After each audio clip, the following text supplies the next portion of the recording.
alerte qui donne le top pour la réhabilitation de cette voie Djeregbé-Diawo des frontières du Nigeria. Autorités politico-administratives et celles au sommet de l'État ont été témoins du lancement officiel des 10 travaux qui font partie intégrante du vaste programme de réhabilitation et de modernisation de tout le réseau routier national afin d'assurer une meilleure circulation des personnes et des biens.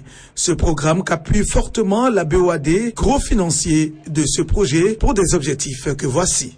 Promouvoir l'intégration des infrastructures de transport en vue d'accroître les échanges nationaux et internationaux, contribuer à la réussite des projets de développement dans les domaines agricoles et sanitaires initiés dans la zone d'influence du projet, assurer l'amélioration des conditions de vie et promouvoir l'accessibilité des soins de santé dans les zones traversées, renforcer les liaisons entre les pays de la sous-région, notamment entre le Bénin et le Nigeria. Sa réalisation contribuera particulièrement au développement socio-économique des localités de la commune de Semekoudji et à la facilitation des échanges économiques et sociaux au niveau national et sous-régional.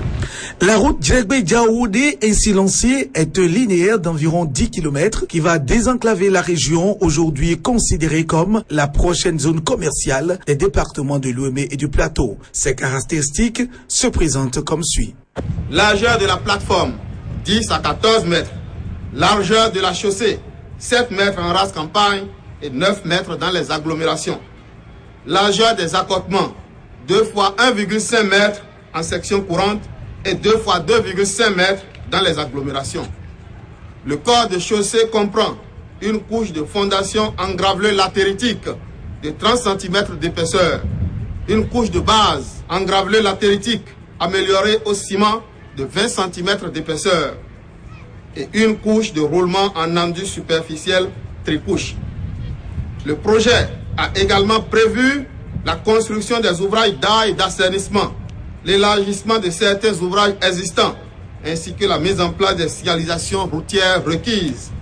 La réalisation de cette route d'interconnexion offrira aux usagers un itinéraire alternatif entre la région du sud-est de notre pays, le Bénin, et le grand voisin, le Nigeria.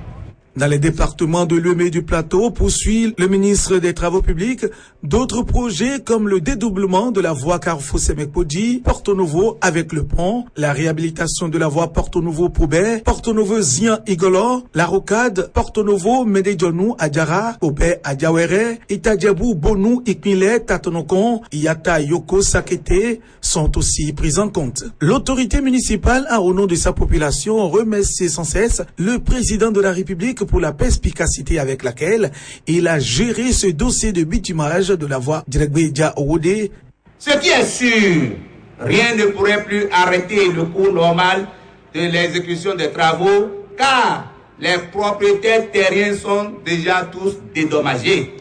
Seuls, je dis bien, ceux qui vivent un passé nostalgique dans le présent, seuls ceux-là qui ne veulent pas voir vos sacrifices et vos efforts pour l'émergence de notre pays, le Bénin. Pour le chef de l'État, la prospérité du Bénin passe aussi et surtout par l'aménagement de notre réseau routier national. Il a salué la BOAD et apprécié le travail fait par les institutions sous-régionales pour le développement des populations. Cette voie Djeregbé-Diawo des frontières du Nigeria est très importante pour nous. Si vous m'avez suivi, je vous dis toujours, le bonheur du Bénin passe par le Nigeria. Et celui du Nigeria passe par le Bénin. Nous ne pouvons pas construire l'émergence du Bénin en dehors du Nigeria. C'est pourquoi nous sommes allés leur proposer, nos frères du Nigeria. Nous avons utilisé plusieurs formules pour les convaincre que sans nous, ils ne sont rien et sans eux, nous ne sommes rien. Pour qu'ils comprennent, je leur ai dit que le Bénin est le 37e État du Nigeria. Et que le Bénin le Nigeria est le 7e département du Bénin. Ou le 13e. Le 13e département du Bénin. Et ils ont bien compris ce message, 5 sur 5. Je suis ici dans cet arrondissement, je crois, de Tofoué, à mon avis. Si vous voyez, il y a certainement nos frères nigérians. Donc pourquoi nous avons décidé maintenant d'interconnecter le Bénin et le Nigeria d'une manière particulière. Le Bénin et les autres pays de la sous-région. Le Bénin ne peut pas vivre en autarcie. Lorsqu'on veut manger l'omelette, il faut absolument casser l'œuf. Oui ou non? Appuyer l'entrepreneur. Et en 6-8 mois, comme il a dit, eh bien qu'on se retrouve ici avec la grâce du Seigneur pour réceptionner cet ouvrage qui va nous enrichir encore. Encore une fois, bonne chance à notre projet et que Dieu vous bénisse.